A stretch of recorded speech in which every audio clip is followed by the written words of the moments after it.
بسم الله الرحمن الرحيم. الحمد لله رب العالمين، والصلاة والسلام على سيد المرسلين وعلى آله وصحبه أجمعين، أما بعد.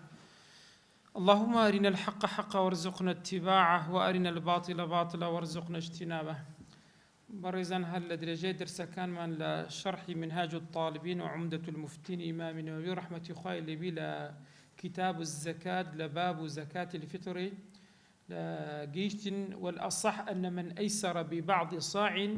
يلزمه. رأي يعني بوتسوني أصح لما ذهب إمام الشافعي كسر جرهاتو هندق لصاع يعني بيبي دابو يعني بخوي وعائلي كالسرشاني بواني كنفقيان لسرا تبيني يك صاعي بيبي دابو صاعق بوتان كسيا بويق نفريا كواتا أن من أيسر ببعض صاع بين يكفي ترى واحد لبو يكسا يلزمه دبي بالذات يعني سروك عائلة خزاني هي تن من ضالج هنا بونمنا وانا همين نفقيانا سرو بياوي زكاة فترة كذا سر شيء للسروية طالما تنها توانا يكصاعي هي يكصاعي زياتر توانا ينيا أو صاعي دبي بتها نقبري والله من ما دام يهمان في نادري أو قلج نادمنا دبي أو صاعي يلزمه دبي أو صاعي بداتن أجا قاو جاري زياتر لصاعي شهبو بلان ببي جماري أنداماني أو كساني كأن فقيان لسر النبو تذكاتن فهماشدو أنه لو وجد بعض الصيعان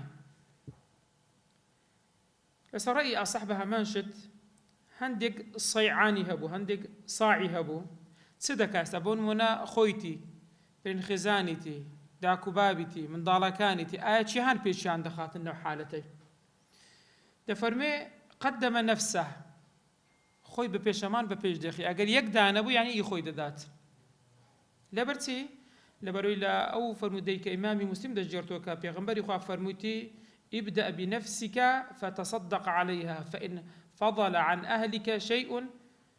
فلذي قرابتك بنفسي خد دس بيبك يعني أجر يقصع توانات أبو أو كاتي خوتي بدا ثم زوجته فاشان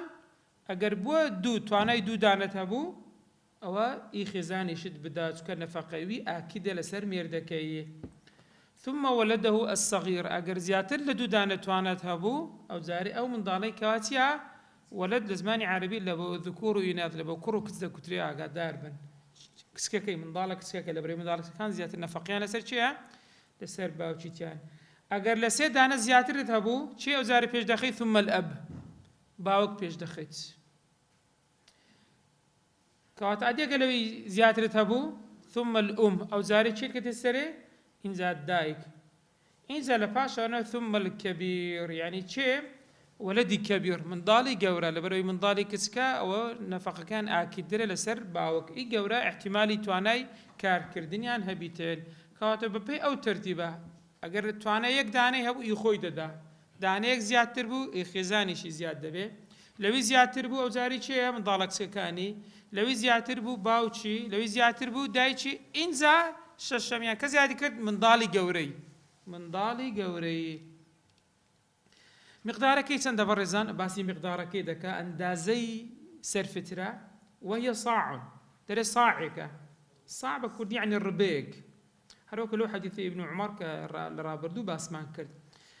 اندازك يسند وهو 600 درهم 600 درهم و93 درهما يعني 693 درهما مقدارك والثلث سيشي درهميش لبراوي دكاتة تسار مد تسار من مستي أوندا كمستي تبيعي بتن قلت إمامي نويد فرمي الأصح 685 درهما و5 أسباع درهم أو إمام كتصحيح كردياني 685 درهم بينز حفتيتشي درهم بينز حفتيتشي درهم هروك كل ما سبق في زكاة النبات زكاة النبات بس ما كرد والله أعلم كواتا أصل واد بيت سبيتن بيوان بيتن أجرنا ذكرت بوزنش بكريتن أمره كمقدار كان كردوا بريزان لما ذهب إمام الشافعي ضل 2 كيلو 420 غرام بو هر نفرك 2 كيلو 420 غرام بر 2 كيلو نيو 8 غرامي كم به بمقداري ئێستا کەوا پێوانە کراوە، یعنی بۆ سەرفترێ هەر نەفەرێک 2 کیلۆ 420 غرام دەدرێتن. بەڵام ئەگەر هاتو ئێستا لەبەرەوەی ئێمە ئەغڵب وایە قیمەکەی دەدەین، ئەوانە کە قیمەی دەدەن قیمەی یعنی پارەی دەدا لە مقابلی شتێنەکە، ئەو کاتێ تەقلیدی چێ دەکرێت مەذهبی ئیمامی ئەبوو حەنیفە و ئەوانی کە لەسەر هەمان ڕەئیان هەیە. بەڵام ئاگادارم لە مەذهبی ئیمامی ئەبوو حەنیفە زیاترە، 3 کیلۆ 630 غرامە یعنی ئەگە بە قیمە بدەین دەبی چ بکەین مقابلی ئیوان بیتن، لەو حالەتەی بەو شێوە بیتن. ئەوەش خلافێکی ماشەڵڵا هەموو ساڵێک لە کۆتایی ڕەمەزان ئوممەی ئیسلامی دەرێ هیچ کێشەی ئەو کێشەی نەبیت. ئەو قەزیە ئیفادە دەکرێت، دروستە دروست نییە. ئەوە بەپێی مەذهبی ئیمامی شافعی دەبی ئەوەی بەزەگەر تەقلیدی ئەبوو حەنیفە بکە لەوێ قیمە جائزە دەبی کەواتە لە ئەندازەی قیاسی ویش بیتن. کەواتەوە مەوزوعێکی خلافیە لە تاریخە هەر هەبووە. ئەم ڕۆژگاری ئەمڕۆ خەڵک زیاتر لەوانەیە بە قیمەکە زیاتر ئیستیفادە لێ بکا، وەک ئەوەی کە تو بچی ئەو شتانە کە ئێستا باسی دەکەین دەدرێتن. یعنی ڕۆژگاری ئەمڕۆ خەڵک زیاتر ئەوە پێداویستێتی، هەتا جارێک مامۆستایەکی بەڕێز دەیگێڕاوە دەیگۆ خەڵکانێک هەستا بوون ئەوەکەیان دابوو، ئەو ئەندازەی خواردن و شتەکان دابوو، دەگۆ چوومە تاکیدم کردووە چوونە هەمان بە زەرر فرۆشتیتەوە، پێویستیان بە پارە بووە، چوونە بە زەرێکی تاویان فرۆشتەوە بە سەوتاوەکۆ پارەیان بکەوتە بەدەست. یعنی ئەگەر بیدایەتی پارەی بدراوایە چەندان زار پارەی زیاتر بۆ دەما وەک ئەوەی کەوا خواردنیان دایێت ئەوی چۆ فرۆشتی و کردیە چیا کردی دە پارە. فەقە لێرە بە سەراحەت ڕۆژگاری ئەمڕۆ زۆر شت هەیە گۆڕانکاری بەسەر دادەیەک دەگۆڕدرێتن. تو العقل ئەگەر لۆ خۆت پێ دروست نییە فتوا لەسەر خەڵکی مەدە، مەڵێ ئەو کەسانەی پارەیاندا زەکاتیان دروست نەبوو و نەدرایە. ئەو قسەی مەکە کاکە، ئەو عولەمای قەدیم باسییان کردیە، بڕۆ ئیمامی بوخاری و غەیری ئیمامی بوخاریش بڕۆ فتوایان درایەکە پێشگە لە مەذهبی ئەبوو حەنیفە چەندان زانای بەڕێزی تریش کە قەدیم نەگەێستا فتوا درایە. کەواتە کێشەیەکی خلافیە پێویست بەوە ناکە کەس ئەگەر سبێنی بە قیمە پارەی دەبرێ وڵایەت و سەرفترەت دروست نەبوو، ئەو قسە مەکە. بەڵێ ئەگەر گەنم بی گەنم و ئارد بیتن ئەوە کەمترە. بەڵێ جنسەکە چ جۆرە خواردنێک دەدرێت بەڕێزان؟ وجنس القوت، قوت یعنی پێخۆرەوەی کە پێخۆرە، المعشر یعنی ئەوەی دەیەکە دەیەک لە ئەوەی باسمان کرد، برێنگەنمە، جۆیە، خورمایە، مێوژە، ئەوانەی کە سپێ دەڵێن نۆکە، نیسکە، ئەوانەی کە هەر دەژیرن، ئەوانە هەر هەمیان دەبیتن. وهروها وكذا الأقط بكسر القاف نسراوانيا أقط يعني أقط يعني كشك بكردواري كشك في في الأظهار. أوش لا حديث الصحيحين كإمام البخاري ومسلم جريت أنا ولا أبو سعيد الخدري رضي الله عنه بدفرمه كنا نخرج إذ كان فينا رسول الله لكاتك بيغمبر قال لا ما بوتمان ددا زكاة الفطر عن كل صغير أو كبير لبهركس كو جوريك حر أو مملوك آزاد بي يام بندبي صاعا من طعام، صاعا من أقط اللي ربى بنصها أقط، صاعا من شعير، صاعا من تمر، صاعا من زبيب. يعني ولو فرمودي هاتوا صاع لخواردن أو لو خواردنا كشك هاتيا، قنم هاتيا، جو هاتيا، هروها تبدل قصب هاتيا دير ميوجي هاتيا. أعتقد لبن يابس بلام غير منزوع الزبدي يعني زبدي أويك ماست كوشك دكريتوا دبتك الشك بلام بومر زي دري أو زبدك سري هي سيف دلنا سوري خيلي نجي رابطن هلا قلي دابتن. لا تقوتك ددري بريزان ويجب من قوت بلده. سقوت بلدك بسيارة كما روسيا برنزا ها ويبت برنز ويجب من قوت بلده دبيل قوت بلدك بدا قيل كيا وقيل قوته إخوي شرني إخوي برنز بيلاني بيتسبيتن سواري ونيا وقيل يتخير بين الأقوات قيل شيء دري مخيرة أبرام إيه كميان دري قوتي بلد عقدر من ودو كيتر بقيل هاتيا ويجزي الأعلى عن الأدنى زي سدين أو بيخورانا أو قوتانا دابش دكين كامان أعلى ترى كامان دري زي كم تردي تخوار تري دري دكري أعلى لزياتي أدنى يعني باش تركا لزياتي أو يكال نمرێک لەوی خراترا کەمترا بدرێتن وەرە العکس بەڵام عکس نییە نەگەت و شتێک دەرەجەن قوتەکە نمرێک کەمتر لە زیاتی چ بدەی زیاتی باشەکەی بدەی اعتبار چیە بەڕێزان لێرە دەفەرمی والاعتبار بالقيمة أو في وجه لوجهك قيمتەکەی چی يعني ئەو ڕۆگە سیر کێنەما گەنم دەگەر برنجی سانگۆ گوتام قوتی بەلە چی ئەوڕۆ برنجە یا چیهان زیاترە برنج زیاترە ئەدی برنج مقابل بە خورما بە قەسب بەلەد ئەوی کە لە بەلەد یعنی وەسەط تو ناتوانێت چیهان گرانە کەواتە خورما گرانترە یا بەپێ ئەو چ پێ دەڵێن ئەو اعتیبارە بیت دەبیت چی حساب بکەی دەبێت اعتیبار قیمەکە بیت چیهان قیمە زیاترە ئەو بە پێش دەکەوی بەڵام ئەوە وەجهێکە لە مەذهب ینی وەجهێکی ڕاجح نییە وبزيادة الأقيتات بلان في الأصح جهانا أو زيادة قوتي تدا زيادة قوتي تدا برزان سيا دي بازدكا فالبر دري جنم خير من التمر والأرز جنم باشترى لا خرماو لا برنزي هو كاركت يا سير كان جنم دبتت برزان هو مسألة ساوارة آدا كان مكتاه بروشة بيرخاني قديم تيتر أستوك صمون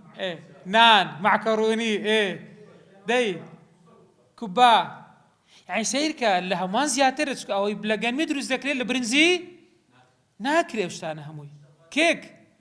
هموي ليس درس ذكري هموي لأرد أرج هموي ليس يا هموي لغان ميا ويكواتا غنم باشترى لخرماو لا برنزي والأصح دواي أو أن الشعير خير من التمر زو باشترى لا قصبي واي إنسان زو أجر بكريته هورد بكريته أرد بتناني إنسان وزادت يعني بهذا لو اسمي إنسان قوتيتي زيادة تداوى قوي كخرماي بخوي قصبي بخوي بلام خرما سبارت بميوجي وأن التمر خير من الزبيب خرما لا الزبيب لا ميوجي باشترى أو أعلى لباتي أدناي ددري بس أدنى لزياتي أعلاي نادري أعقاب ليبيتين وله أن يخرج عن نفسه من قوته وعن قريبه أعلى منه لبو خود دتاين لقوتي خود بدأ خود يعني سي خود وخزان من دار الدسرة خود دتواني شهان بدأ قوتي خود خود أتوب خود لماري كبرا وكنت زاز زنابتان باسنگ وتسكري لي برنزيناري بخوانيا صدق خوابون منا ساوري دخوا أو لقوتي خو على سواري دعوة بلام لبو قريبكي بن خزانتي من ضالتي دايتي بابتي كان نفقيان لسرا أو أعلى كي ذا كواتي سبب بيوري أمروت ذاتن برنزي ذات أو أعلى كي هو وكو نمونا يعني وكو توضيحك بعض ذكرتن بو يخوي لقوتي خوي ددا بلام أوي كقريب نفقي لسرا أو أعلى تر دداتن نوبري والله أمن سكريم لي بس برنزي ناخم كواتي إيوانش برنزي نادم نا فرزان ولا يبعض الصاع تبعيض يعني بش ناكري يعني صاعك قلت ما 2 كيلو صار سطو بيزغرامونيا بتي كيلو يجي جنم بي كيلو يجي سبيدرن برنز بي او يتكبكي زو نا او تبعيض ناكري عقد داربن بش ناكريت نبو يكس يكس ولو كان في بلد أقوات لا غالب فيها أديك للشارك دجاي سان قوتك أبو خلقك كده إخوار بلام غالب نبو أو جهان زياترة برن زياترة جنم زياترة بون منا خورما يا زانم سيا أو تذكر حالتي تخيرة مخير دبيت بلام والأفضل أشرفها باشترين أو كباشترين يعني شهان لهم يباشترين آخرك بأوي بداتا سكخوا يقول دفرمي لن تنالوا البر حتى تنفقوا مما تحبون سورة آل عمران لآتنا وتدوا باشا ديقر هاتو أورو أتكسي كد لجير يعني نفقي لسرتوب بلا من لبلدي تونبو ونمنا من ضالي كد بو دراسة بو خويندن عمري كم ترلها هجد الصالة رواني دروت كرديا لبريتانيا دجيبون منا نفقك شي لسرتوت غير من ضال تاوكو بالغ وعاقل وتاوكو دقاتا أو خوي بيدا دكات سبيدرن باري خوي بيدا دكا نفقه لسربابيتي لو حالتي تسدكا باشا كابرا يرى كردستان ددي يعني أوي لولات الدرو دجي إيوه ددري دفرمي ولو كان في بلد أو باس ما كرد ولو كان عبده نمونه بعبده هنا سواء عبد لهر شوي نبي نفقه هر لسر شيء كوربي كس كبي هر لسر سيدك هيدي درجة عبده شيء هو عبدك هلا بلدي شيء تربو لشاري شيء تربو آيات اعتبار لرب بقوتي سيدك ذكري عن بقوتي عبدك ذكري لرش بقوتي كسكي عقوتي كركي من ضالك أو كسي كوال لدرو يولاطا لشوين شيء تردجي فالأصح أن الاعتبار بقوت بلد العبد قوتي وي يعني كوات ليرة دبي تلفوني لو يبكي كاكا دوتشي لو صار 120 غرام لجنم بون مناقر قوتي يو بيتن سندلوي لو أنا بركاكا $6 $7 $10 كواتاتو دبي ليرة أو أن دي وي بدي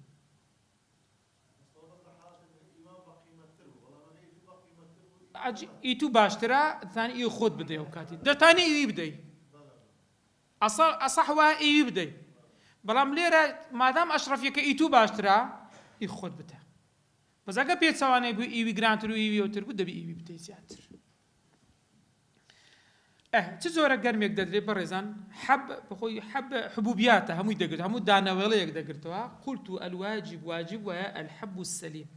يعني الداناويري شي الداناويري بيتن سليم يعني الشكاي نبي عبدار نبي كرمي تدا نبي او شتاني نبي تدا بهيتي درحب السليم اري ولا بابي وبنابت تا بابي او بيورازا لي اخر دمشي قودك يعني لساور قوته يعني قوتنيا قوتك وتدرستا او درستا ما بس لي شكايتي يعني عبدار كرمو أو شان نبيتن أو ما بسيتي زياتر والله أعلم ها سنوت سيسرق عموم بيتن مجبوري أو بلدك شاركة هرهم اللي يدرابو بلان بس قلمي تولي يدرابو هول دا اشتي مخصوص واشتي يعني غير سليم ندى اشتي سليم بدي باشا ده بلا إنسان كاتق لزياتي من ضالك سكك خوي ددا بونونا بيزكا إذن لي وقريا ولو أخرج من ماله كابرا لمالي خوي زكاة فطري دا فطرة شي دا فطرة ولده جاء ولدكي صغيرة جاء ولد قلت مان كرو كتسر دقريتن بلا ما صغيرة غنية دولة من دايتي تاخوا ميرات لوي بزيما داخوا اشتيكا ونيا يعني اشتيكا ويا تري جاز دروس الزياتي بدي دروس الزياتي بدي كأجنبي دريوكو أجنبي قوي ريبي ده سوني سكابرا دريكا كاربي زحمة دقر دستي خود زكاتي منيش سرف تركيتيا بدأ دقر دستي خود إذن بيدان دروس ده حالتي بلان بخلاف الكبير بلان ببيتسواني قورا أجا من ضالكي قورا قلنا دبي لا تسبكا يبلا إذن لي بقريت بو تقريبا أورو وجتالنا خلق زور كم ترخمي دكريتن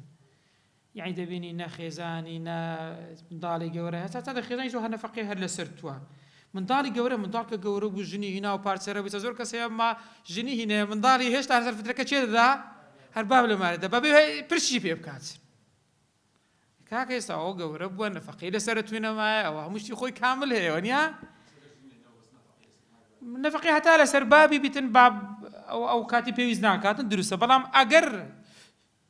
قوربو نفقي لسوي نما بخوي تواناي بخو برني خوي هو تاو أو ده بإذن بقريتن بريكرم لزيادة صرفت لك بدم يعني نا قلت بلا بابا أو لزيادة الثاني بدأت بلى حتميا هذا نالنا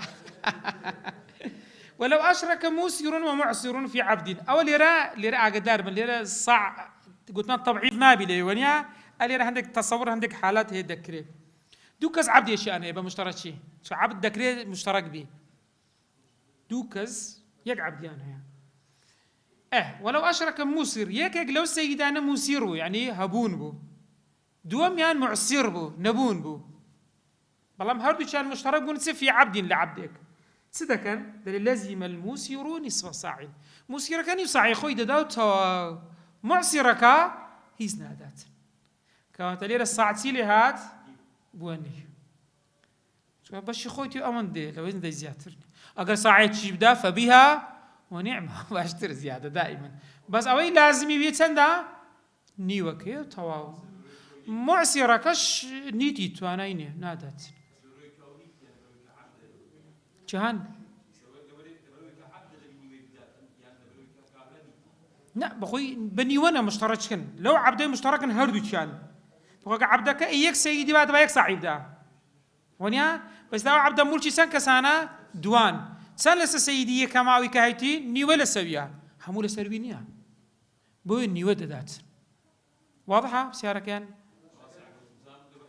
نا علاقي بويداني سبون من الباب بس ما كرت كسر معصير بخوت فانا النبي هري خوشي نادا بوي او سيدان نيوا كيلا بس نادا تكنيتي نبونا بس سيده كيتر كمشترك لو عبد النيوي لازمي او ادبي او بدات دبي نيوا كي بدا او كاتيج بابا تيجيتر اغري خري قلتو بو ايوي لسر تشيك كريتي ام ايوي ولو أيسراء وألف التثنية قدار من هردوك هبون بون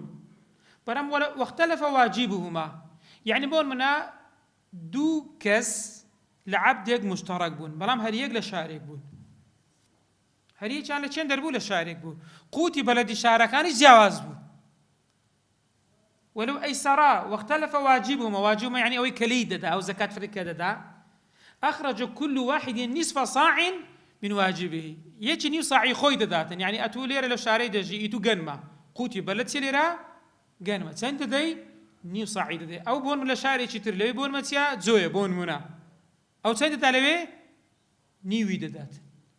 ايره تو ليره نيو داتن كواتا ليره صاعك طبعي فكرايا نا بس اول بس لبر السيده كان سوتي عاس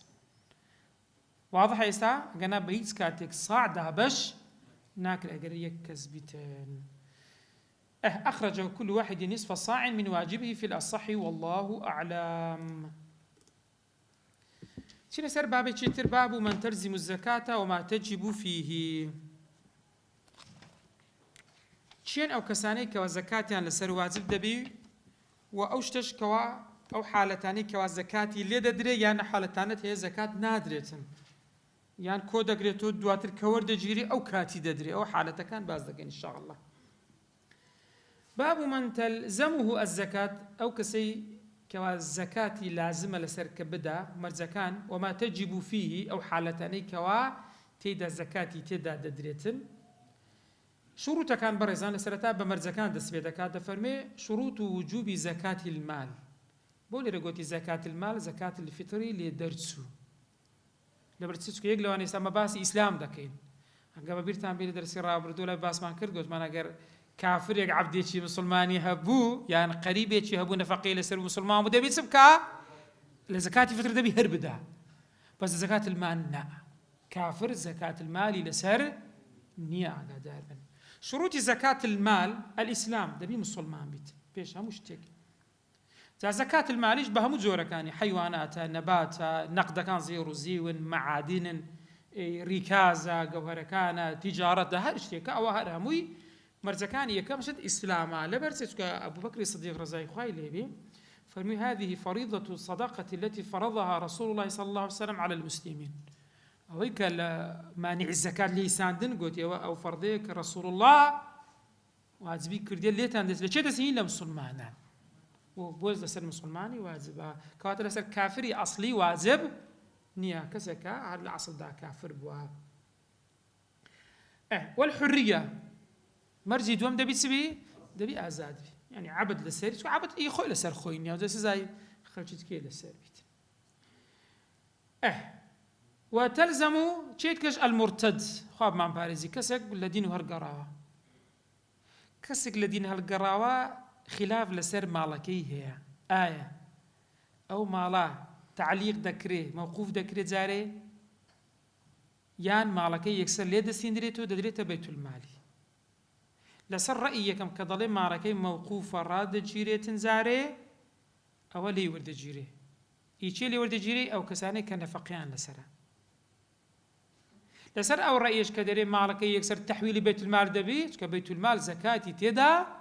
نيا أو أقدار بنش كليرة تدري وتلزم المرتد لازم مرتد شا إن أبقيانا بلان بمرزي لسا أو رأيي إن أبقيانا ملكه أجا قلت ما كاك ملكه كي باقية دمينية يعني حكم إسلامي لسر زي بەجێ دەکرێت ئەوەش ئەظهر ئەوەیە والله أعلم هەر ئەوەیە حکمەکەی دەمینێتێن تاوەکو دواتر محکەمە دەکرێت و ئیستیتابە دەکرێت و دواتر حکمی ارتدادی لەسەر تطبیق دەکرێت ئەو ماوەیە ئەوە لەسەری دەبیتن کەواتە لێرە دەبی چ بکاتن دەبی بیداتن بەڵام دوونە المکاتب مکاتب چێە ئەو عەبدەیە کە سەیدەکەی دەرێ بڕۆ ئەوەندە پارەم بۆ پەیداکە ئەتوو ئازادی و مکاتبی پێتر ینی کتابەی هەیە لەگەر سەیدەکەی خۆ هەر کاتێک پارەکەی تەواو هینا ئازاد دەکرێت بەڵام مکاتب زەکاتی لەسەر نیچکە غێر مکاتب ڕێی پێ دەدرێت بڕۆ ئیش بکە ئێوە ئیش دەکا مەجالی هەیە احتیمالە لەو مدەی 6 مانگەی پارەی خڕ کردو بایی نیسابی کۆ کردەوە حەولیشی بەسەدا تێپەڕی بۆ ساڵک دەبی لەوەی کە بەڵام ئەوە مکاتب لی ناداتن حتا ئەو پارەی خریشی کردو بۆی خۆ پێ ئازاد کاتن گەیشتە نیساب و حەولیشی بەسەردا سوڕا ئەوە لی ناکەوی بەڕێ آخر درێ بەو مەرجێک کە مولکەکەمان هێشتۆ لە بۆی گوتمان ڕێیە چێ دەرێ مولکەکەی نامینە یەکسەر تەحویلی چ دەکرێ بەیت المال کە بۆ بەیت المال لی نادرێ و کاتی زەکاتەکە چونکە زەکات لە بەیت المال نادرێت مكاتب قوتمان أو دون أو وتجب في مال الصبي والمجنون كابرا مرد لباش أخوي ميرات يجي ساتي بزيهش تو ميرات ده بشكره دانا خيزاني دانا من ضالكاني كوريق لو أنا شيد وغيريش ورد قدي حق خويتي ونيا دانا ويش ما على كالزورة نصابي بس دا صراوة مال الصبي ومالي مجليدة كوية أنا بري وتجب في مال الصبي والمجنون لما نجد كاتو باسي حالتك أنا أو حالتانك أو كسانك اللي عندك كوي باسي وانا دكا قدار بين مال الصبي اللي دكي بلام شيء دا ولي كي دا شيء سرپرستياري أو صبية شيء سرپرستياري شيء وصية وصية زارا وصية دبي كسيك ديار دكان كاكاتو وكو وصية وصي أو كسيك سرپرستي بكي أو دسي ديداتن لمالي الصبية كان لمالي مجنون كي وكذا من ملك ببعضه الحر نصابا في الأصل عبد جعنا كوتون عبد مكاتبة هي عبد مان هي نيوي حرة سيدك نيوي آزاد كرديا غير كنيوي حرة هذه الشيء دكاتن أو ملك كتب تتسه تنيو بنيو نيوي لبو السيدة نيوي كذا بو خوتي باشا نيوي آزاد بو لو نيوي آزادك إشي كربو نصابي هبو كواتا ديسان أبيش واجب لسري لو نيوي خوي كنيوي آزادك أجر جيشت نصاب تبي لبي بداتن في الأصل لا أصلا أدي مغصوب يان ضال مالك بزربوا يان مجحود باردايتك سكابرا حاشاي ليكا درين الدايت من أو حالتان تستكري برزان بهماشد واجبة وكعطفة وتجب في المغصوب بلا ما قدر من إساباسي ودكين تكاتيك دداء وزا مغصوب ونيا تو ماركان لي بردي والضال ماركة بزربة يعني بون من كابرا كتناو بحري بلام أو ما لا عادتي كتناو بحريش بس تيجناسي احتمالي در هنا نويه بس كان جدر دي كودا دوستوا هوش تيجي ترى يعني شوية شي شارتوا وينا كوتوا بس احتمال هي لأن أمور شو خوي شارتوا أو روناس بين أوصالنا مانجها احتمال سيوتيها هربينتوا والمجحود مجحود كابرا مالي هي لا يكسي جدانا أو كسي لا يدانا إنكاري ذاك درينا خير بيزن دايتم شاهد شتنيا بۆیە زۆر گرنگە ئینسان کە ماڵیدا هەر کەسێک چ بکە شایەتی بکرێت زۆر گرنگە ئینسان ئەوانە هەمویان لێی دەکەوی في الأظهار بەڵام کەنجی دەدا بەڕێزان سیرکان ئەلێرە گرنگەکەیە ولا يجب دفعها حتى يعود مغصوب تاوەکو ماڵەکەی بۆ دەگەڕێتەوە ضاڵ تاوەکو مارەکەی دەبینتەوە مەجحود تاوەکو کەس بێنێ تۆ بەی دەکات کاکە وەڵڵی وایە ئەو ماڵی تۆ لەکنە من بووە هاو بيم دايوا يعني لو حالتنا كان جي وري قرتوا أو كاتي زكاتي لدا بلام تصال لدا لها مو صالة كاني بسر دار رؤيا لما ذهب إمام الشافعي لها مو صالة كان يبدأ يعني مال غصب كرا ده صالي بسر دار يبر والله أوش همان حكم دبي بسر دار بتدي نفسي اشتفرقيس يا غصب داجيري كدسي بسر دار قرتيا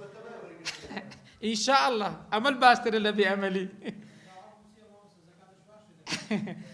كواتا لما ذهب إمام الشافعي كوري قرتو تسان صالي تسان حولي بس داتي فريبو أرهم يبدأ بلا من لما ذهب إمام مالك رحمة إخوالها ما بي أو يكصالي دا بس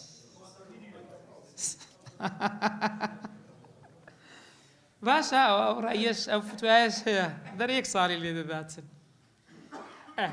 باشە مەسەلەیەکی تر والمشترى قبل قبضه کابرا لێرە هەستا چوە لە سین با نمونە بە واقعی بینێ سا خەڵک زۆر دەچێت لە سین لە وڵاتانەشی دەکرێنیا شتی کڕی پارەی دا هەموو شتێ خۆ بەس ئینتزار دەکا تاخیر بوو 2 ساڵ وەستا تێپەڕی ئایا وەلی دەکەوی یان نا بەڵێ والمشترى قبل قبضه بەپێشەوەی قبض بکە لەسەری بە هەماشت بەڵام وەقیلە فیه قەولەن ئەوە دەرێن دوو قەولی تێدا هەیە قەولی ئەظهەرەکە ئەوە چیە واجبە لەسەری بەڵام کەنجی کەیشتە دەستی ئەو کاتی جا ئەو کاتی بێ مەذهەبی ئیمامی شافعی دەبی چەند ساڵی وەسەدا سوڕا قەولی دووەم ئەوە کە قەولی قەدیمی مەذهەبی ئیمامی شافعی دەرێ نالی ناکەویتن لا يجب فيه يعني تدا واجب نابێ ئەدی مالێک هەیە ئەو ماڵە غائبە يعني حالیان لە بەردەست نییە ماڵی خۆتە نصاب و حولشی بەسەردا سوڕا بەس غائبە يعني حاضر نیە ئێستا لە بەردەست نییە ئەوە چۆنە وتجب في الحال يعني ئێستا دەبی بدەی ئێستا دەبی بدەی لە چ ماڵێک ماڵەکە غائبە لە بەردەستت نییە بەڵام مەرجی بۆ دانا إن قدر عليه ئەگەر يعني توانای بەدەستی بگات ئەو ماڵە غایبە يعني لەکنی نییە بەس تەلەفۆن دەکا بۆ نمونە مودەیەکی کەم ماڵەکە دەگاتۆ دەستی دەتوانی بگاتۆ دەستی يعني وإلا ئەدی ئەگەر ماڵەکە حاضر نییە غایبە ناگاتە دەستیش بە ئاسانی غایبە کەنجی دێ نازانێ دەشێت ناهێ ئەوەش احتیمالە دەرێ فەکە مەغصوب وەکو مەغصوب بە يعني چیە يعني هەر کاتێک کە دەدەستێت ئەو کاتی لی دەدەی ئەو کاتی لی دەدەی بە پێی چەند حەولی بەسەردا چوە ئەوەندەی لێ دەدەیت ئادی قرض والدين إن كان ماشيا أدي قرض أجر هاتو ماشي بما حيوانات يعني بون مناد سلسل حيواني بقرض ده حولي شوف سدا صورة يان غير اللازم بي دين يقول دينك غير لازمة غير لازمة كتب رزان وكو مالي كتابة يا كابرا دريت عبدك أجر ئەوە دەپارەت بۆ ئامادەکردن بۆ تینام بە پێی نووسراوی مابینمان ئەوە مچیە ئازاد دەکەم ئێوە قەرد لەسەر چی قەردە لەسەر عەبدەکەی قەردەوە نییە بەس ئایا ئەو دەینە لازمە یان لازم نییە ئەو دەینە لازم نییە پاش دوو مانج کە عەبدەکە گوتی وەڵا جەنابی سەید ئەمن خۆم ناکڕمەوە کەواتە چی لێ هادا قەردا هەڵوەشە ئەوە لازم نییە ئاگادار بێن ئەوە لازمی کتابن یعنی دەینەکە لازم نییە کە وەکو مالی كتابة دفرمي فلا زكاة أو زكاتي تيدا نيا تا لبرتيش بريزان يكم شتا تبون نتسلسل مرد بكريت دايت يعني دايت كسيك بقرت بدل بقرد الدايت شكا أما الزكاة ببيرتان دي قلت ما زكاري حيوانات دبي يقل مرزكاني تيا الصوم يعني تبو خود بلورين يعني لجير دا صلاتي تسيا بلورين لورانا كلا بردستي تونيا كواتا زكاتي تيدا نيا أدي مالي كتابش قوتمان لازم نيا كا سيدك عبدك اسميني بشيمان بوا أو هرد بشيتوا أقداري أو رأيبن أو كان يانك هاتو دينك عرض يعني كلوبلي تجاري بو بقرد بكسي شدابوا يا نقد باري بقرد دابوا كسيك أو أقدار بن قولي قديمة هسه درف كذا أوج لينادات في القديم لقديم يعني سقرد لا سر رأي قديمي مذهب الشافعي لي نادر قرد لي نادر يتن يعني لسرين يبون من تكقراء ودكاتو كنت وجحول نصاب بس أو كاتي لي ديت بس كما قرد سريع حسابكين أتوها تسن حول يسدل سجدي ذاك لي ذاك زباسي حالتي ذاك نا وفي الجديد إلى جديد إمام الشافعي عقاد بس سيرك دي إسا دابشيكا إن كان حالا يعني تا يعني كاتي دانوي هاتيا أو حالي بيدا قلت لي مقابل دبتسي مؤجل يعني هشتا كاتي دانوي ناتيا أجر حال بدينك إسا وكاتي دانوي هي فلما تعذر أخذه نيتاني بدس بنتها وريقري لبتسي لإعصار كابراي قردار نبون بو يعني بون منا صالك بسردات سوا سري صال دسيتا لاي قردار كاكا قردا كم بدوا غير صالك بسردات بروح حولك طاو كد نصابي شا تبي تفكالي يبدا ونيا بلام خاون قردا كد نيتم أو عذرة يعني مماطلة دكاتن مماطلة يا خوي ناداتۆ خۆ دەشارتەوە یان خۆی شاردیتەوە یان ئینکاری دەکا ئەوە هەموو دەرێفەکە مەغصوبین وەکو چ وایە وەکو غەصب یعنی کەنجی وەریگرتەوە هەنجی لی دەداتێ وئین تەیەسەرە ئەدی لە قەولی جەدید ئەگەر ماڵەکە حال بوو بە ئاسانی دەیتانی وەگرتەوە بۆ نمونە پارەکە هەبوو ئامادە بوو بەس هێشتا نەگەیشتە دەستی ئاگادار بنە لەو حالەتانی بازەکان هێشتا نەگەیشتە دەست صاحبەکەی چ دەکا دەرێ وەجەبە تەزکیەتو فی الحال ئەتوو دەبی لێی بدەی جارێ ئەتوو حالیان دەبی لێی بدەی صاحب قەرد دەبی چ بکە لە ئێستاوە لێ دەدا بەڵام ئەو قەردەیەکەوە کە کاتی خۆی هادیان دەتانی بە ئاسانی چیا وەربگریەوە کەواتە لێرە قاعیدەیەک زۆر کەسەیە زۆر جارە پرسیارانە دەکرد دەرێ مامۆستا بێ زەحمەت قەردم لە فلانە کەسیە نادات چ بکەم باشە ئەو چەند ساڵە سەدا تێپەڕێ نیسابیشە بۆ نمونە دەرێن کاکە بەپێی ئەوەی چ دەکاتنە حالەتەی وەکو مەغصوب حساب دەکرێت ڕادەوەسی هەتا وەردەگرتووە کە وەریگرتەوە چەند حەولی بەسەردا چۆ لە مەذهەبی ئیمامی شافعی دەبی لێبدا بە قەولی ئیمامی مالکیش یەک ساڵی لێ دەداتن بەڵام ئەگە قەرد لەکە خەرچیە دەتانی وەریگریەوە بەس هێشتا نەگەیشتە دەستی تو ئەواتو کە کاتی حەول سوڕاوە دەبێت تو زوو لەکنە خۆت چ بکەی دەبی لێی بدەیەوە ئەوە لێی دەدەیت نا یەکسەر خاستن ئەوە لێرە نەکەوە هێشتا هەناگاتە دەستیشی دەبێت لە ماڵی لە پارەکەی خۆت بدەیت جارێ بەسی ئەو قەردە وەکو کوردواری دەیل ناو دەستە حساب بکە في الجيب ئەنی مشکلەی نییە کە بەرابەرێ نەداتۆ یان ئینکاری بکە ئەو شتانە نییە ئەو مؤجلن ئەوە حالەتی دووەمە قەردت دایتە کەسک هێشتی کاتی نەهاتیەوە فالمذهب لمذهب الإمام الشافعي أنه كمغصوب وكتوا وش وكو مغصوب يعني كنج قراوة كي قراوة أو كاتي لي ددي يعني ديني مؤجل يسبون من بار دايتك كسيك دفترك الدايتي بو ماوي بون من السيصال غيره هم صالح قال لك ناخذ بها هم صالح دي بتوسب كيلو دفتري باري لي يبدا ونيا باسي صالح مؤجلات وتعصي صالح دكريت ليس بري ولا قيدني من لينا ادم ونيا ها بس وكو مغصوب حساب راد وسي تاسي صالتك سي صالتك كورد قرتوا سدك اوقاتي لي ددي اتي اگر ميسورج بزاريت كابر هر داتو مشكلين يا لسان هر دبي وانا لي ددري اقعد دار من بتسندي لي ددي تنصالبو هذا صالح لي ددري قيل شيء ضل برما مسجان استخدمت الدكم وقيل يجب دفعها قبل قبضه قيل قدرنا او دين مؤجله قبل قبض يعني فيش بقى تدسج دبي سكيتو يعني دبيتو همو صالح لي بدي برما مسجان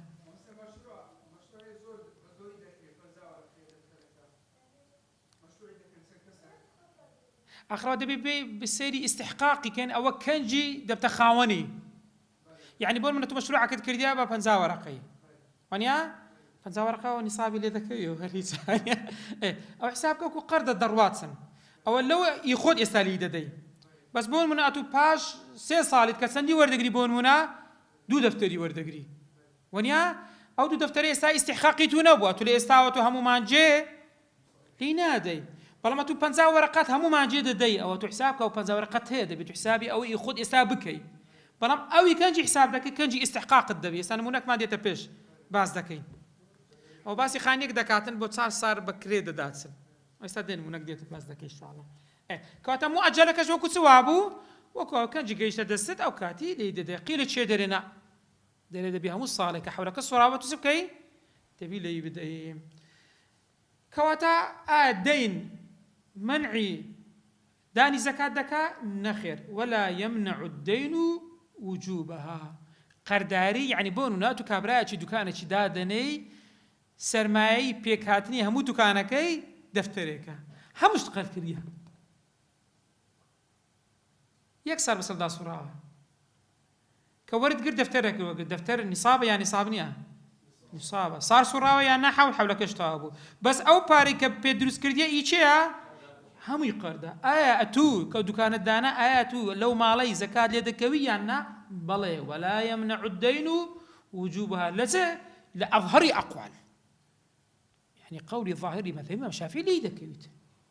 تبي كابراتيا تبي همو صالح لو يبدات تشوك احتمال كابرا بري باش أو مالي مني أجي مالي شيء قازان سكلو شيء ده لو كسي كباري ده إذا تبى قرض ويتسين على لو يناتي شيء أويش ده بيت بس ناكد بيش بس دين ما نكر بس أول لحظة حالتك أجا مؤجلة كبيتن قلت ما شيء حساب دبي ومخصوص حساب دبي ونيا هاردو لا لي ده أجي بس ما نكرت جمع ذكري الربح كذا ذكر الرأس مالك قرداري جبي قرداري جبيتن ها باتزاري ولو زكاتي خوي بدا وتا آخر جميلة مشكلة مصطلحي قردار ماني والغارمين غارمين شيء سامن كابرايا كبيت عيب منيا فارم همش تخم طاوا حزم له فيلتشيا فيلا بتسنديا بدا دفتريا تسم ده دفتري قردا كم فيلتش دكرم هاكا كامش قردار ما أو تو الغارمين أو قردار وين مصطلحك كم دقرتو يا نا أقع عنوانك حسابك بس آية قرداري لحقتها نعم قرداري ونيا إذا كانت أول زور زار ليك جاب بكريتو باشا أو قردار لسر بيويسيو ضرورات كرديتت يعني خوش خود كرديتت تو فيلتش دكري مزرعة دكري وهم كزهني أو هم زيادة داعينا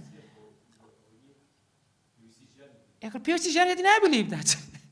او كي ويا وكفي لك ويا دوش جواز نفرس بلا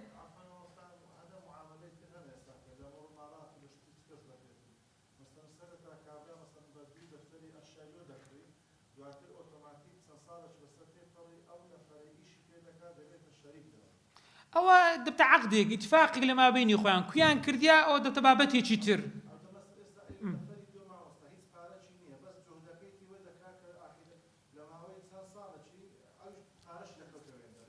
ببيرد باس ما كرد قلت من اگر بقازانز قسمتي ويتيب كوي قلت من دبي لي بدا بلام اگر قلت من تا قسمه نكري درسي رابرد وانا باس ما كرد تا دابش نكري ونابت الصاحب لسا او رأينات الصعب كانش دابش كرا او كاتي كانش دابش شان كرد يعني بون منا ليستاوي عقدي كرد بلام حاليا او بشي ديارنيا اتو باسي ونوني دكي ونيا بشي ديار دبي بدا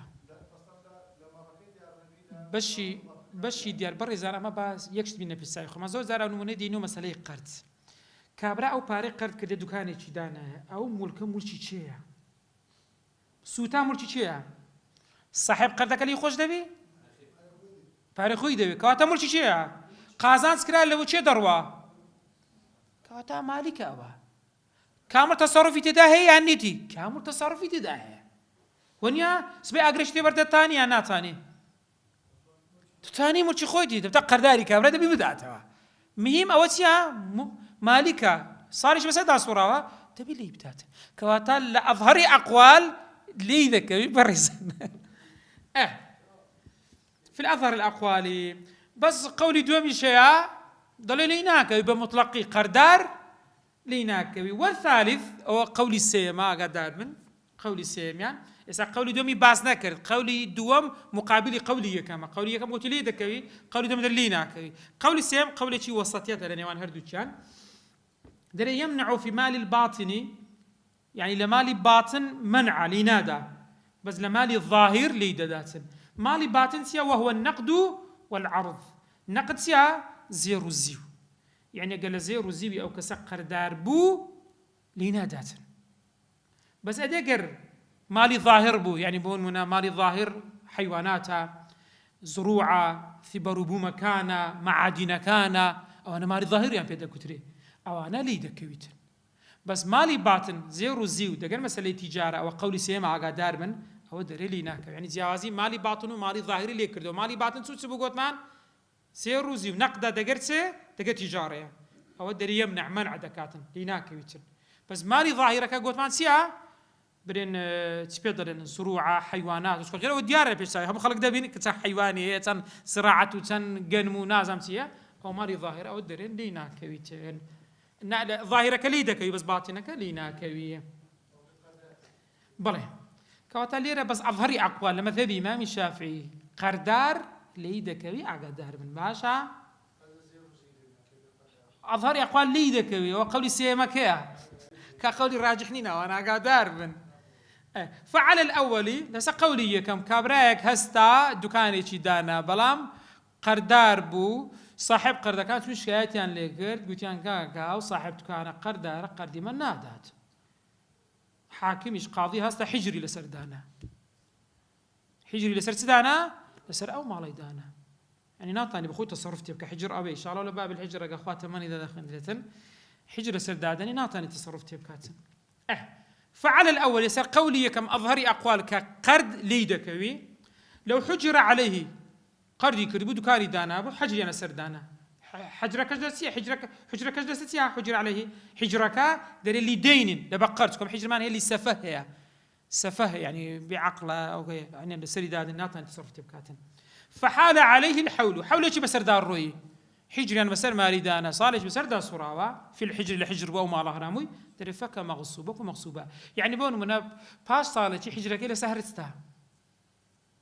حجرك إلى سهرتها أو جاء كابرا قلت قيدنا كاكا كنجي بارد بو بمدوا أو لو حالتي وكو مغصوبة يعني هركاتك لسري هرجرا دبي تسبكا دبي بيدا أو مسألة أو زاري أجر هاتو كابرا وفاتي كرد زكاتي ندابو قردارج بو لو مالك بزيد لي شهان بيشان دخله ولو اجتمع زكاة ودين آدمي كسك كوبوا مرد وفاتي كرد بلام زكاتي ندابو وقردارج بو قرداركش دينك ديني شي آدمي بس كديني آدمي أو كإنسان باري يعني شغله خلط شو دقري أو كدين الله يعني تشا ما في خاصة كفارات وديات وأنا هم يتبيد قلت لي كفارة وأنا أو جوازن أول سري كوبو كان بيش دخلت دري قدمت يعني كان بيش دكوي زكاتك بيش دخلت لبرتي زكاة حق إخوايا بيغمبري خواج دفرمدي سعيد دفرمي فدين الله أحق بالقضاء كاتلدين بيش وقت للتريكة كي بيش تشيلي دين دري ورد سن زكاة لسرة بأوي ليبدي بيش مشتشي أو لسر رأيك وفي قول إيش معنى يدري إنها دينك بيش دخله بيش وقت قردك إلى دينه لبروي قرض احتياجي بني آدم بس حق الله تند حق الله على الزكاة تشبه وجهها منفعك هل بوشة ذكرتها هل فقير ذكرتها آخري يعني يسكت الزكاة هل بوشة ذكرتها أبو فقيري وفي قولي سامش دري يستويان وكويك يعني دي زكاتك أو كي هردو شي دابج دكي رال التريكة كي سيا دردينية زار وقت التريكة كبشينا كرتستكي ببي نسبة قلبوي نسبة شيش لبوي بلام ليرة لسر رأيي كم ضروري الزكاة بيش دخليها قدار بن باشا شكو أنا قولا بابتي تربرزان مسألة غنيمة ويكا ولا زنگ دجيري بشر لكافر كان دجيريتن مجاهدة كان يعني أوانيكا غانيمة كان كواقرتيان بلام دائما شيء ودابش دكا دبي ليرة حاكم رئيس دولة أو دابش دكاتن خلق قناتين لخو دابش وقروا بي تبتشر يعني هكذا دري أوشتلو من بي أو دري لهم بي نابي ونيا والغنيمة قبل القسمة غنيمة بشيش تدابج نكرة إن اختار الغانمون تملكها بون منا والي قوتي كاكا أو سروة سامانة بغنيمة جيرة أو ملتشنغو غانمة كانش ديارا مجاهدة كان كواني بيان ددريت كواتا استا أو بوتسي ديار كرا لبو چه ديار كرا مجموعي چي ديار كراو ئاگادار مەچکە چەند مەرجێکی ئێستا ئەو مەرجانە چکە یەک لە مەرجانە نێتە دی دەگۆڕدرێتن یەکەمشت دابەش نەکرا هێشتان بەڵام غانیمەکان دیارن تەمەلوچ کرا دراوان دەرێ ئین اختار الغانمون تەمەلوکها دیار کرا کاکە ئەوە لە بۆنگۆیە ومەضى بعده حول بەڵام هێ دابەش نەکرا ساڵێک بەسەر تێپەڕی والجميع همو أو سورة سانمة بغنيمة جيرة صنف الزكوي همو مالي زكوي به همو زكاة أو لو يدرى كزكاة اللي يدري لو صنفها كزكاة اللي يدري وبلغ نصيب كل شخص نصابا بو هرية شان بشكيتان بو نصابك يعني أما دي تدري كنصاب بو أو بلغه المجموع في موضع ثبوت الخلطة باسمان كله ماشي كدوكس مالي خود تكردكن يعني دو دولمان مالي خود تكردكن أو بزكاة بخلطة بتكلاوي ددن زا أجر بو هر كسي جيشت نصاب يعني وكو زكاة خلطة مان ليه كرد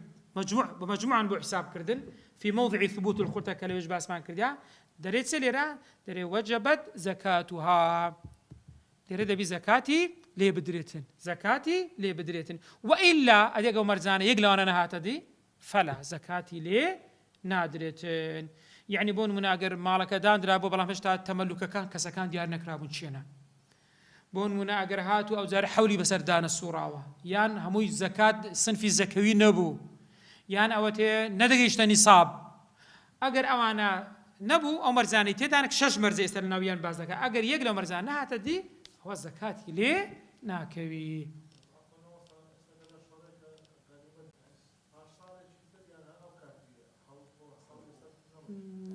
نا غەنیمە دەبێ دابەش دەکرێ ئەو کاتی فەوری دابەش دەکرێ.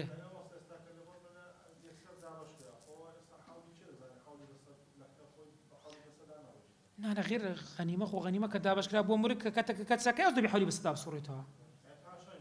بەس لێرە دانرا لە بە وانە هێشتا دابەش نەکرا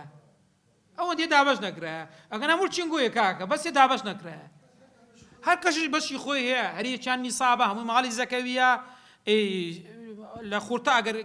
گەیشتە نەسیب نیساب بە جیاوازە ئەگەر نا بەش مەجموعی وەکو خورتە تێکەڵاوی لەسەر حساب دەبێ ئەو شتێکی ترا.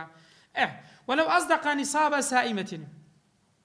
کەسێک هەستە چۆ داخوازی ئافرەتەکەی بەڵام لە داخوازی ئافرەتەکەی چی دایێ سائمە یعنی حەیوانی کردە مارەی. بەڵێ ئەصدقەها یعنی مارەی صداقی ئافرەت نیسابەکەی چ بوو سائمە بوو یعنی ئەو حەیوانەی کە دەلاوەڕێن. بەڵام معەنە معەن ئاگاداری ئەو مستەڵەحەی بن گوتی ئەو سلسلمەڕە مارەی بی دیاری کرد یان نا دیاری کرد چونکە ئەگەر دیار نەکات دەبتە بابەتێکی تر ئاگادار بن. دەرێ لەزیمەها یەکسەر دەکەوتە سەر ئافرەتەکەی کەنجی ئیذا تەمە الحەول من الإصداق لە چێن دەرێ لە چ کاتێ عەقدەکە بەسترا ساڵێک سوڕاوە دەبی بدات ئەوتە وەریشتی نەگرت بی بەس دیار کرا. بەڵام ئەگە دیار نەکرا گوتی کاکە چل سەرمەڕ مارەی توە دیاری نەکرد ئەو کاتی لی ناکەیت ئاگاداری ئەو بابەتەی بن. باشە تێکە مەسارەی زێڕوزی و یان پارە ئێستا خەڵک زێڕوزی و ئەو شتانە هەموو دەکاتە مارەی ژنی ئێستا زێڕوزیەوە نیام بە میثقال ئەوە بزانم احتیمالی شەیە کە لوپەلیش بی بە زیاتر ئەو ڕۆناو خەڵک چیە زێڕە زی و هەر نییە بەزەوە ناوی دێنن بە ئاگری زێڕی سوتە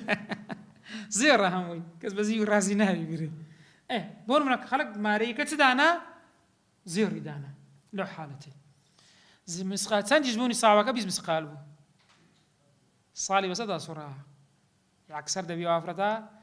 دەبی لێی بدات دەبی لێی بدات کە لێی دەبتە 19 ساڵی داهاتوو لێی ناکەوتووە بەس ئەگەر بی زیاتر بوو هەموو ساڵی دەبی لێی بدا.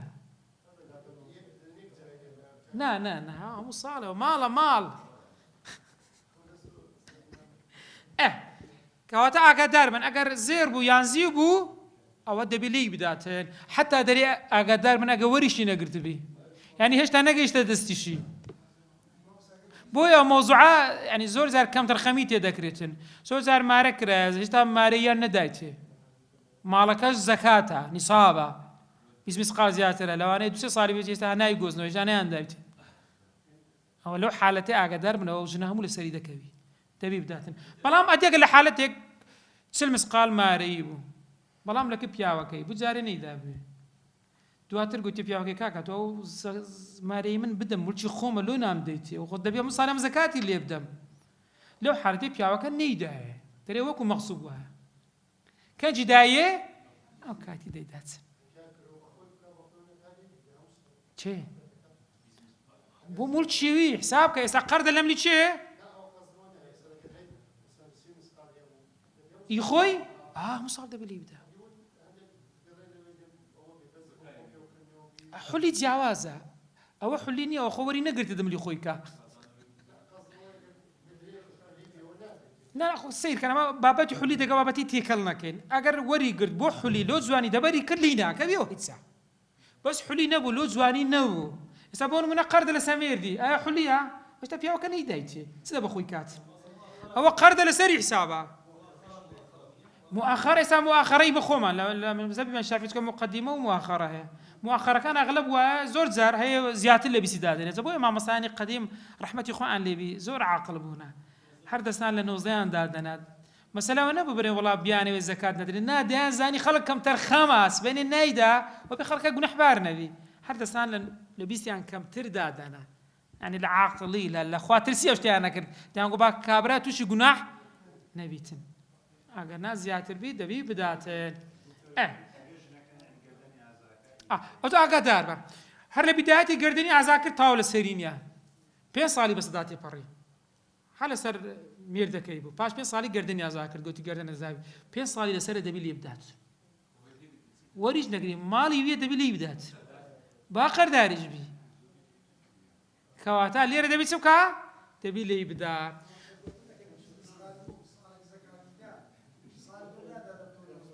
نا 20 باسی 20 ماکە نەک چلی 20 مسقالە بە هەمووی ساڵی یەکەم لێیدا چەندی لێ دەدا نی مسقال لێدا دەبتە 99 19 ساریت لۆ 10 ساریت کەش ببینی 99 لێی ناکەوێ مەگەر ماڵی تکەی هەبی جەمعەکەوە شتێکی ترە ئاگادار بن وەلەو ئەکرا دارن بەڕێزانەوە باسی نمونەیەک دەکا ئاگادار بن بڕێک بە وردی کابرا هەستا خانێکی بەکرێدا وەلەو ئەکرا دارن 4 سنین سار بەڵام مقدما ب80 دینارن بە 80 دینار 80 دینارەکەشی وەرگرت ئێستاوە خانێکی بەکرێدایە بۆ چەندی 4 ساڵ پارەکەی وەگرت یان نا وەریگرت چ دەکا بەڕێزانەوە ئاگادار بن وقبضها پارەکەشی وەرگرت فالأظهر أنه لا يلزمه أن يخرج إلا زكاة ما استقر يعني بۆ نمونە کە ساڵێک بەسەردا سوڕاوە ئەو خاوەن خانیە دەبتە خاوەنی چەند لەو هەشتایی 1 ساڵ سوڕاوە دەبتە بەس خاوەنی 20 آخر احتمال بسیار کو بری مامۆستا آخر و هەشتایی وەگرتیا ناتانی نەخێر خاوەنی هەشتایەکەی نی ئاگادار بن ئەوە سبەینێ پاش ساڵێکی کێشەک دروست بوو ئەسڵی ئەو بینایە عەقدەکەی کێشەی هەبوو حکومەت لیساندەوە خۆ کرێچەکە دەرێ وەرە کاکە ئەم ساڵێکی دام وەرە سێ سارەکەی دیم وێدەوە لیستین تۆ یان نا لیستین تۆ بۆیە ئەوە ئێستا حالیان دەبتە خاوەنی چەند ساڵێک سوڕاوە دەبتە خاوەنی 1 ساڵ کە کرێکەی چەندە 20 دینارە کەواتە نایدا تاوەکو ساڵێک دەسوڕێتەوە کە ساڵەکە سوڕاوە خاوەنی چەندە و کابرایە خۆی بەکریدایە خاوەنی بەس ساڵی یەکەمە کە 20 دینارە واضحە لەگەرمدا مچکۆز ئێستا بڕێکەوە دروست دەبیتن إلا ما استقر كواتە فيخرج عند تمام السنة لصالي كم سنة ددا زكاة 20 بس 20 ددات ولتمام سنة الثانية ولتمام الثانية أقصالي دوم دهات ترى الزكاة 20 لسنة و20 لسنتين سير كان كبو صالي دوم بو خاوني سند معنا حاليا كتندي وقرد 20 وردەگری ساڵی دوم وەنیا بەڵام سندیشی هەیە کەواتە زەکات دەبی لە سندی بدا دەبی لە چلی بداوە کەواتە ساڵی یەکەم نیو مسقالی دەدا لە 20 لە ساڵی دووەم یەک مسقال هەم لەو 20 کە ساڵی دووەم بووە ئیستحقاق هەم ئەو 20 ساڵی یەکەمیش بۆ ساڵی سێم دەی بە خۆتان بڵێن چەند دەدا دەبی 6 وەنیا 20 ساڵی سێمی کە بووە چلیشی ساڵی یەکەم و چەندی لێدا لە 6 مسقال و نیو دەکا ولتمام الثالثة أو إسيمك زكاة 40 لسنة أو تازة باسمان كل لتسلكيك صالي برين يكم ودومي روجتها و20 ل3 سنين بيستكاش إصالي سيما صالي سيما كاتل الشيصي دادا ولتمام الرابعة لبو صالي سارم زكاة 60 دبي سنتي بتاعتن شيصي دا صالي يكم ودومو سيم أو لشيصي دادا ونيا بيستكاش إصالي سنمي دبتا استحقاق استقار ذكرى صار سنة تتسل كاتل السليد يعني سمس قالدا دومس قالدا بويد فمولي تمام الرابعة زكاة 60 كالتي لسنة و20 ل40 60 يعني سنوات الماضية كبسري دارو صالي كم دوم وسيم بيستكاش إيصالي سارم كاستحقاقي دبي دبتا قاوني لو دا أو لصر رأي أصح والثاني مقابل يخرج لتمام الأولى زكاة 80 حلا صالي كام حميدة داوتا سندا دومس قال حلا بداية رادي دا أو واضح إيسا كاتمان ما سيميش بخوينين ما يتشتد بيز دقمان ما دقمان ما يشتن أو آسانا موضوعة فصل في أداء زكاة المال أو باس لزكاة المال سكاتك يعني يتود دي برزان تجب زكاة على الفور أقدار من حر فورة يعني أونية كاد هذا زراوة صديق دينيا حر دماي نصاب وحول سراوة بخۆی حولەکە چێشەی دروست دەکات نیسابەکە مشکلەی نیست کە نیسابەکە کە بوو ئەوە شەرتی یەکەمە حولەکە شەرتی دووەمە ساڵەکە هەر دەمای ساڵی دوم تاو سۆراوە ئەو لەسەر چیە الفەور دەبێت و بیدەیت بەڵام مەرجی بۆ دادنێ ئیدا تەمەکەنە ئەگەر توانی هەتوزارەوە نیسابە و هەری سۆراوە بەڵام تەمەکونت نییە لەبەر چێ وەذالک ئەو باسی تەمەکونەکەی دەکا یەکەم شت حضور المال دەبی مالەکە دەکەن بی ئەتو ساڵ سۆراوە نیسابە مالەکە دەکەن یە غائبە یەخۆ ناتانیت و لەکنت نییە وەنیا یان حضوری ئەسنافەکان پارەکە هەیە حازرە بەڵام ئەوەی هەشت سنفەی دەمەوێت بیان دەمێ نییە کەواتە عەلە الفەورەکە دەبێ ئەو دوو مەرجەی بێتە دی یەک ماڵەکە حاضر بی دوو ئەسنافەکانیش هەبێن وله أن يؤدي بنفسه إنسان دەتوانێت زەکاتی بەخۆی بدا یان وەکیلەکەی لە باتی بدا یان بداتە دەوڵەی ئیسلامی ئەو بدات وله أن يؤدي بنفسه دەتوانی بەخۆی بدا بنفسه جان زكاة مالية